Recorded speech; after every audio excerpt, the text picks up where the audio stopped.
believe it or not, this last step is one that took me a little while. I don't know why, it just seemed confusing to me. And I actually made my first bag wrong because I didn't quite understand the instructions. So you're gonna take your little, I believe they're 6-inch pieces of binding. And first you're gonna fold it in half with your right sides together. And then you're gonna fold it back towards the fold. And I don't take it all the way to the fold. I have it back just a little bit.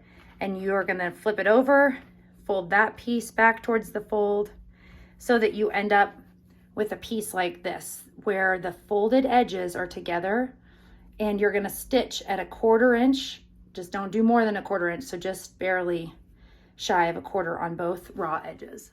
Once you've stitched on either side, these are your folded edges, and this is the edge that has the raw ends.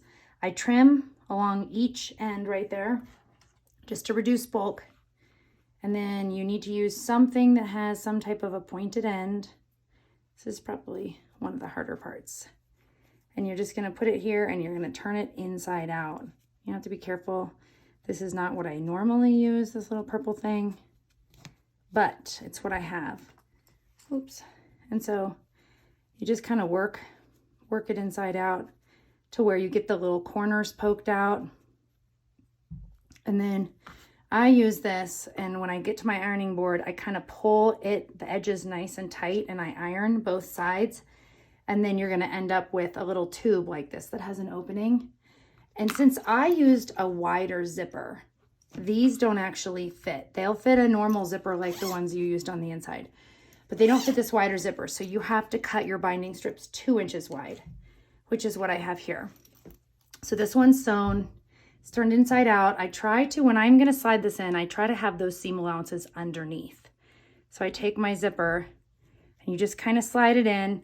You can put it in as deep as you want. Typically, I will do it either right underneath that or over it. I usually do it underneath because if you slip it over, you can't stitch over that. So I slide it right up to that little knob right there. And then I'll just secure it with a couple pins.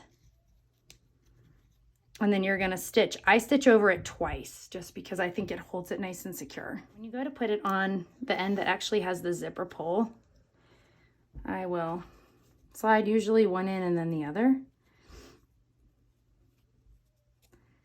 I don't worry about keeping it zipped shut, but I do try to line up that little metal piece right there just to make sure that it's gonna zip shut accurately. So I kind of get it on there and then I pull my zipper shut, and I know that's right where I need it to be. So you can kind of pin it in place, you can clip it in place.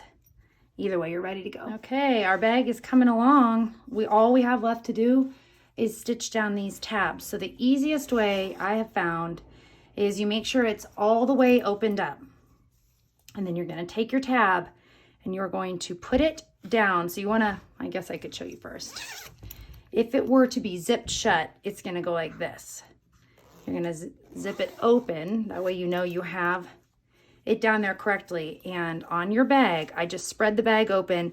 You're gonna just overlap your binding just enough so you can stitch it down. Usually I just hold it in place for this. I don't almost bother. Just center it over that middle fold right there. And again, I like to do a double stitch. So I don't know if I hope you can see that. Remember, when you're stitching this, get it all opened up, the zipper opened up, pulled out, and I'm just gonna stitch right along that little edge right there to kind of match the stitching that was left over from my binding. And there you have it. Those pieces are stitched in place right there. You can just barely see the stitching on your binding, but it matches. And your bag is ready to go.